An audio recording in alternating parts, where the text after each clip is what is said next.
Olá, bem-vindos a mais um vídeo aqui no canal Ricardo de Paris.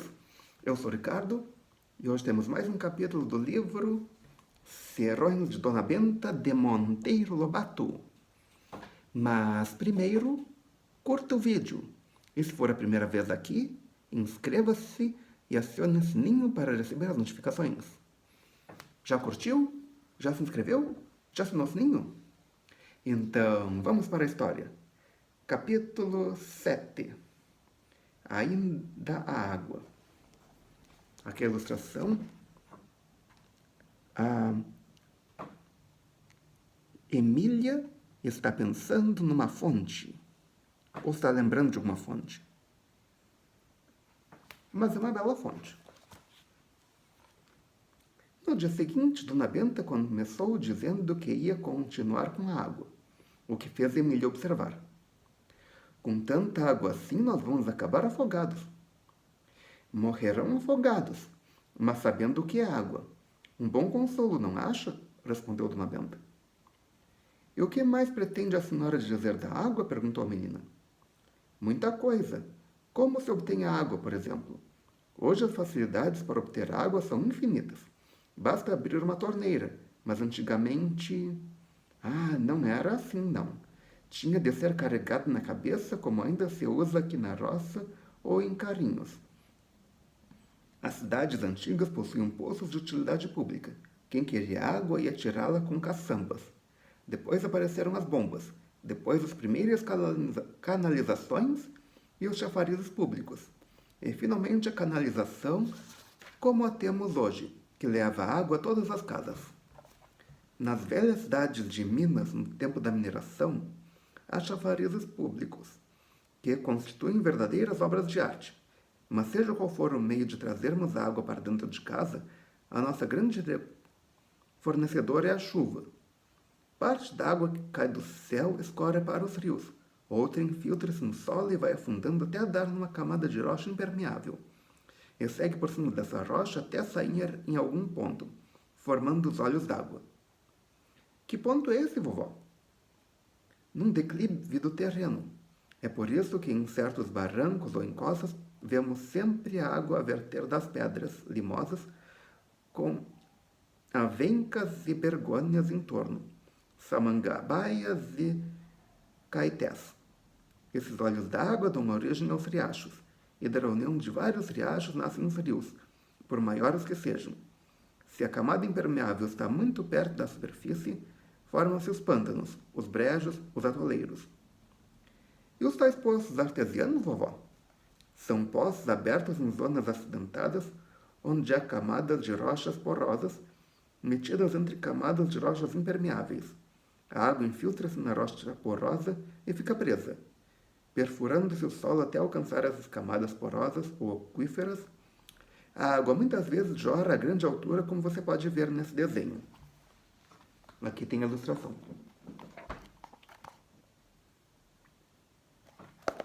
Explicando como que acontece a coisa. Artesiano, o que quer dizer? Alguma palavra grega? Não. Como os primeiros poços desse tipo foram abertos numa parte da França chamada Artois, e esse Artois era Artesium em latim, a palavra vem desse nome latino. Você sabia disso? Eu não. Agora sei. E você também.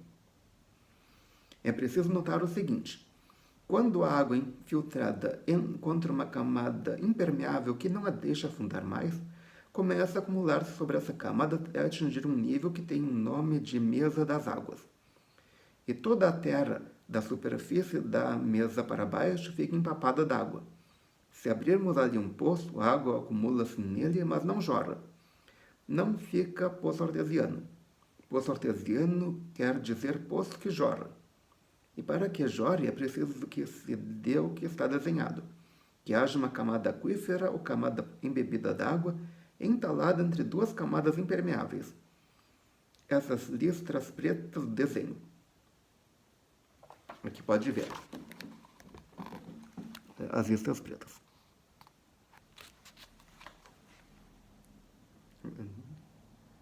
Onde é que está? nível da água lá em cima, como o desenho mostra, mas a camada impermeável superior não deixa que a água se extravase para o vale onde temos a casinha. Muito bem. Se abrirmos um poço perto da casinha, a água da camada aquífera, impelida pela pressão, jorrará até quase a altura da linha da mesa. Está entendendo? Está claro como água da fonte, vovó, disse a menina. A senhora é um poço artesiano de clareza. Dona Benta riu-se e continuou. As cidades são abastecidas com águas de riachos, colhidas às vezes muito longe e que seguem por encanamentos de largo diâmetro. Outras vezes são abastecidas com água de poços artesianos. E nos lugares pobres, com água de poços simples ou cacimbas, como na venda do Elias Turco, que é um vizinho de Dona Benta, que tem uma venda ali perto. A cacimba do Elias, disse Pedrinho, tem 1,5 metro de diâmetro por 30 palmos de fundo. Foi aberta pelo Inhoquim Poceiro, um negro que não faz outra coisa senão abrir poços. O preço é por palmo. Abre poço a R$ 2.000 o palmo. Não é só o Elias que usa cacimbas, disse Dona Benta. Muitas cidadezinhas pelo mundo afora, sobretudo no Oriente, fazem a mesma coisa. Em Jerusalém, ainda há o poço de Maria em Nazaré, um velho poço histórico. A cidade que possui o mais grandioso serviço de águas do mundo é Nova York. Começou com água coletada do rio Croton a 80 quilômetros de distância. Breve tornou-se insuficiente.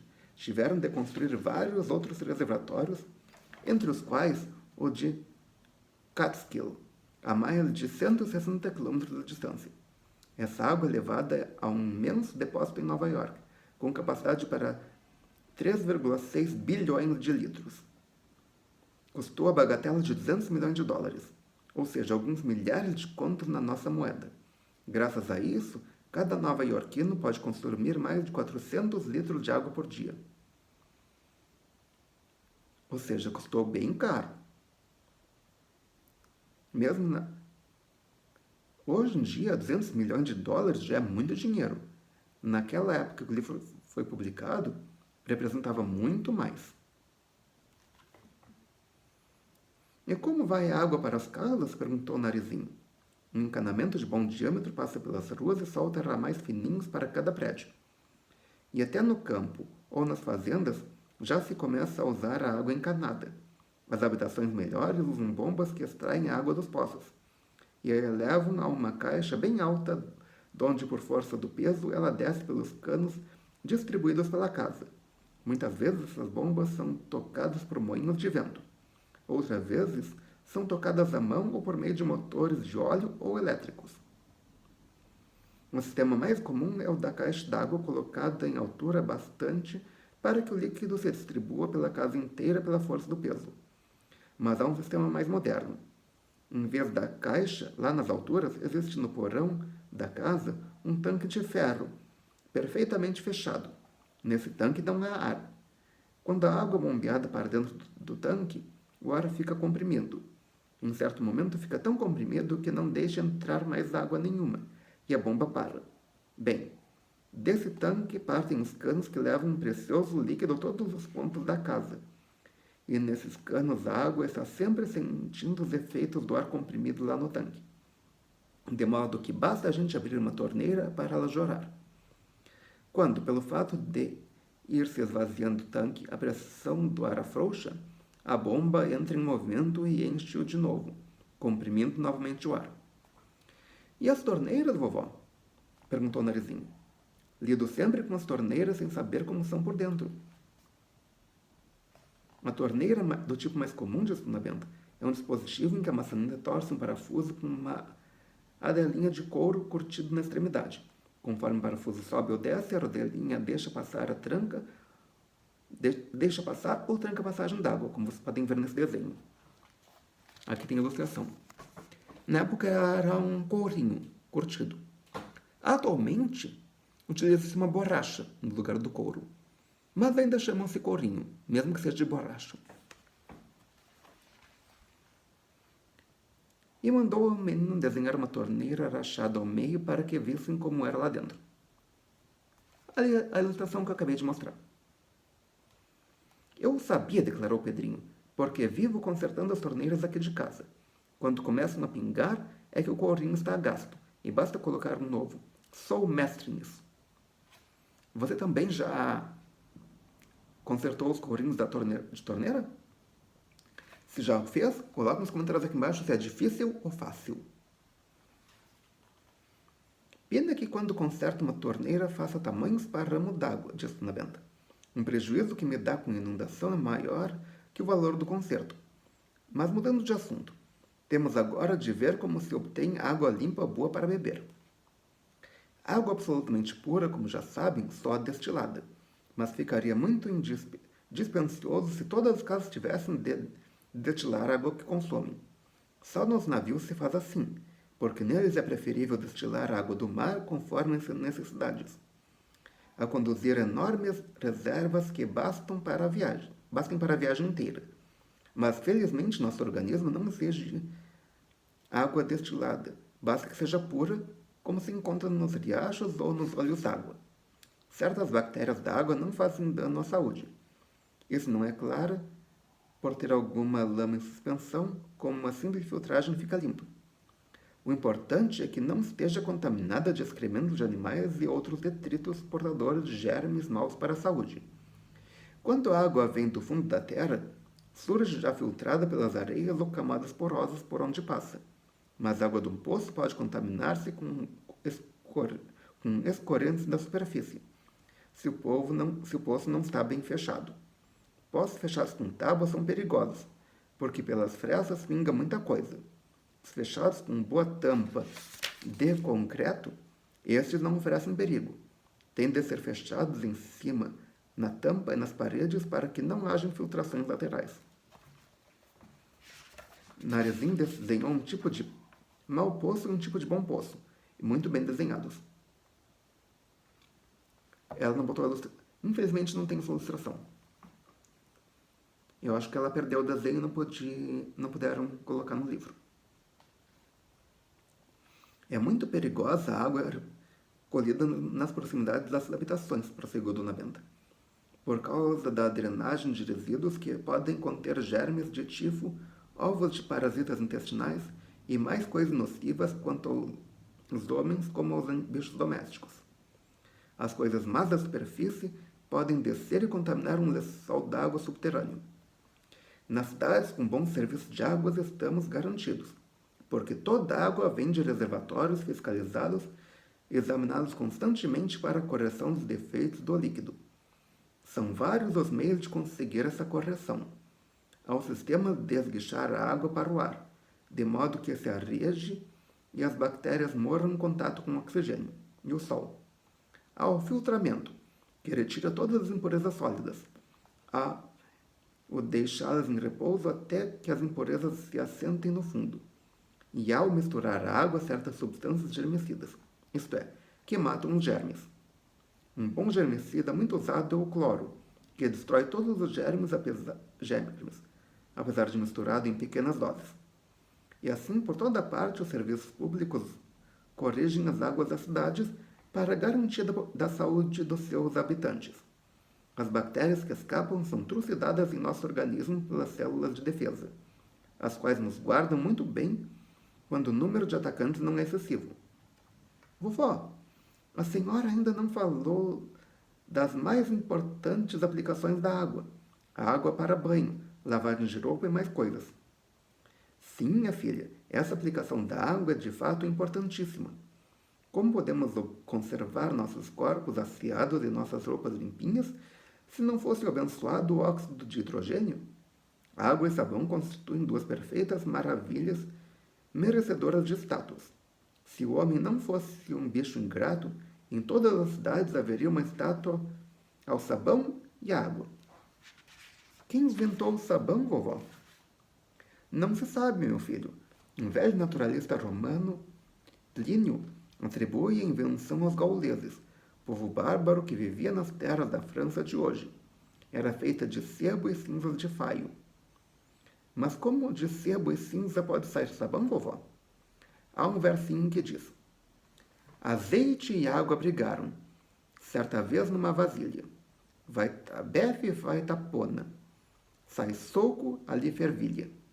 Eis, porém, que a separá-los, a potassa se apressou. Todos os três se combinaram, o sabão daí datou. Aí está a receita que tia Anastácia usa quando faz o que ela chama sabão de cinza. E aqui tem mais uma ilustração. Uma represa. Será que vamos falar dela daqui a pouco? Ela não, vovó, protestou o narizinho. Toda a gente na roça diz assim. Pois é isso.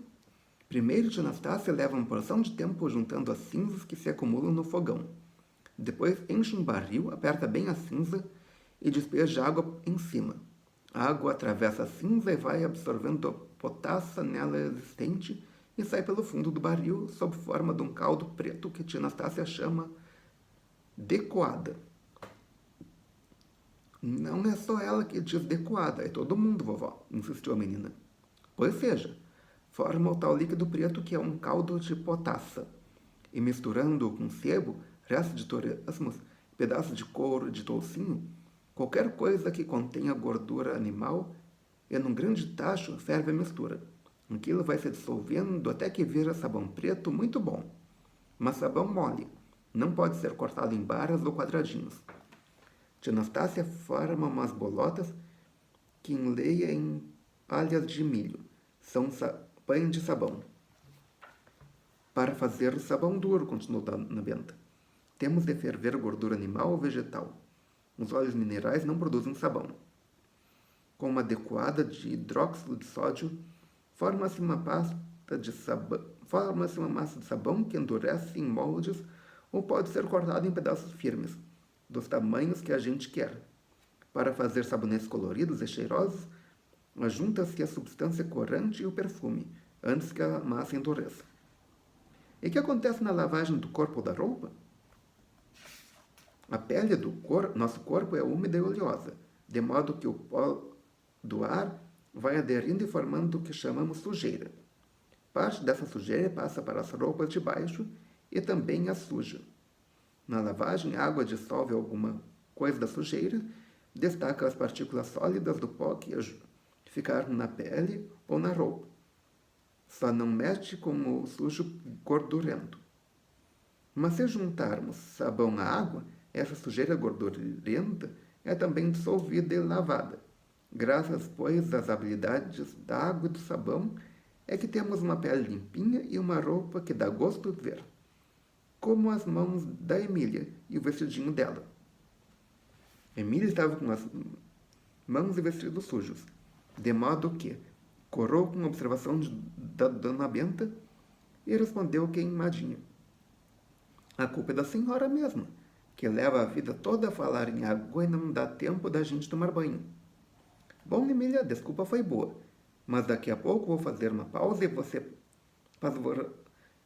Mas daqui a pouco vou fazer uma pausa para você ensaboar-se, não é assim? Então pare lá, disse a boneca. Ainda não. Tem de dizer alguma coisa sobre duas qualidades da água, a potável e a salobra. Água potável não é água do pote? Perguntou Emília. Dona Benta riu-se. Para os potes só vai água potável, mas água potável não quer dizer água de pote, visto como podemos encher um pote com água salobra. Água potável é água que se pode beber. A mais pura, a que mais se aproxima da água das chuvas e, portanto, não contém minerais dissolvidos. Depois que forma os rios, a água já está com muitos minerais em dissolução, tomados das rochas por entre as quais passou. Mas esses minerais ainda não tornam a água impotável. O que a torna impotável é a dissolução de qualquer substância que contenha cálcio ou magnésio. O sabão se dissolve facilmente na água potável, mas não se dissolve na água que contém cálcio ou magnésio. Por isso, essas águas não se prestam para a lavagem da roupa, mas servem para beber. E não há meio da gente corrigir isso? Perguntou Pedrinho. Assim, com uma simples fervura, algumas águas ficam boas. Outras exigem a mistura de certas substâncias que se unam ao cálcio e ao magnésio, retirando-os da água. A soda que chamamos lexívia é uma das melhores substâncias para isso. As águas do mar não servem para lavagem por causa dos muitos sais de magnésio que contém. Outra aplicação muito importante da água temos-la no serviço de esgotos da cidade. Os resíduos do corpo humano produzidos diariamente têm de ser levados para longe. Os homens então constroem os tais esgotos, um sistema de encanamento como da água, mas que em vez de trazer água limpa, leva de todas as casas água suja, com resíduos que nelas se misturam. Resíduos são xixi e cocô, basicamente. Nas águas da roça, o meio de dispor desses resíduos de modo que não causem mal está nas fossas sanitárias, umas cacimbas bem fechadas onde a podriqueira fica fermentando, isto é, vai sendo comidas por certas bactérias até que tudo fique reduzido a um líquido inofensivo. Nas cidades do mar, o mingau dos esgotos é lançado à água, o mais longe possível das praias. A massa é dissolvida pelas águas e atacada pelos pequenos organismos. Na cidade sem mar perto, o problema se torna mais difícil. Constrói-se então grandes reservatórios onde se faz o tratamento da podriqueira até que fique inofensiva e possa ser lançada no rio. Em outras cidades, há aparelhamentos para separar a parte sólida da parte líquida. A parte sólida fica em tanques e entregue ao trabalho microscópico das bactérias, e a parte líquida é esguichada para o ar a fim de que os raios de sol e o oxigênio matem a bicharria e a miúda. Esse líquido é depois filtrado através de grandes caçambas de areia ou coque bem sólido, e ainda entregue ao trabalho das bactérias. Só então entra nos rios. Que trabalheira! Exclamou o Narizinho. E só de pensar nisso já estou com o estômago enjoado. Eu o que admiro é a coragem das tais bactérias, disse Emília. Que paladar estragado! Quem pode ter mau paladar, disse Dona Benta. Podem ter mau paladar, disse Dona Benta, mas possuem grande mérito de serem inofensivas. Delas não vem mal para o mundo, só bem. Então, era o caso, então, de também erigir-se uma estatuazinha a essas bactérias, disse Pedrinho. Se pensarmos no caso com lealdade, nos convenceremos de que esses animaizinhos são mais úteis ao homem do que tantos que enchem os versos dos poetas, como as borboletas, as libelinhas, os beija-flores. No entanto, poeta algum tem coragem de botar num soneto uma bactéria de esgoto. O homem é um animal ingrato, meu filho. Jamais agradece aos seus verdadeiros benfeitores, concluiu Dona Benta. E aqui termina mais um capítulo. Se você gostou, clique em curtir. Adicione esse vídeo aos seus favoritos, compartilhe com seus amigos e traga um novo inscrito para o canal. Já sabe, 250 inscritos e eu trago um quadro novo. E já sabe, 1000 inscritos terá uma grande surpresa aqui no canal. Ok? Obrigado pela presença, obrigado pela audiência. Até amanhã com o capítulo 8. A matéria e melhor possível.